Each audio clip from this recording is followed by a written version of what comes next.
Welcome to the Science of COVID-19 for the Non-Scientist. I'm Shamim Sinar, and in this video, I'm going to briefly go over some of the definitions concerning the novel coronavirus. So, these three terms, COVID-19, SARS-CoV-2, and coronavirus, are used somewhat interchangeably in common speech and in the media. Scientifically, though, there is a slight distinction between these terms. So specifically, COVID-19 is the disease that's caused by the virus known as SARS-CoV-2, and this virus belongs to a larger group of viruses called coronaviruses. COVID-19 specifically stands for Coronavirus Disease 2019, and SARS-CoV-2 is Severe Acute Respiratory Syndrome Coronavirus 2. We'll get into why it's 2 in just a moment. But this situation is somewhat analogous to that of AIDS and HIV. AIDS, or acquired immunodeficiency syndrome, is the disease that's caused by the virus HIV, or human immunodeficiency virus, and this virus is one of a group of viruses known as the lentiviruses. Interestingly, coronaviruses are actually pretty common within the human population. These 4 viruses circulate and have been circulating in our population for eons and cause the common cold every year.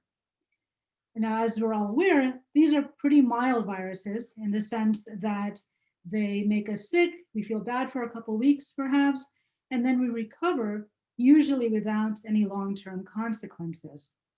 However, there are 3 types of coronaviruses known so far that are much more concerning.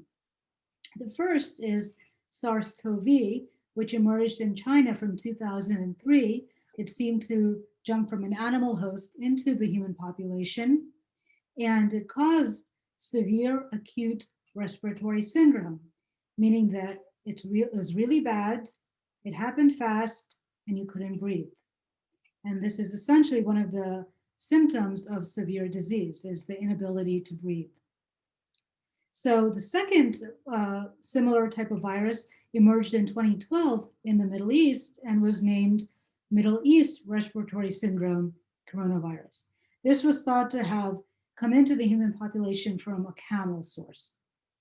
And finally, as we're very well aware, in 2019 was SARS-CoV-2, or the second coronavirus that caused this severe acute respiratory syndrome. Now, it's interesting that these first 2 viruses, severe as they were, did not turn into worldwide epidemics or pandemics.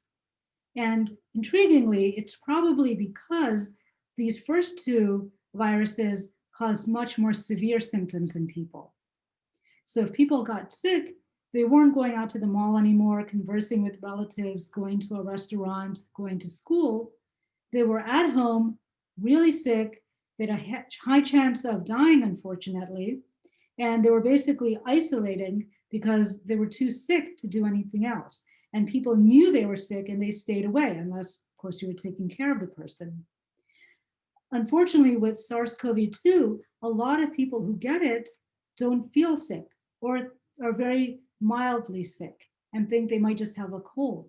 And so these people who are infected but don't really know they're infected go on and interact with friends and family and strangers in the normal ways and end up spreading the virus. And this is, I think, how the virus was able to spread so rapidly, because it was being carried by people who didn't know they were sick. And so it could circulate quite freely in the population.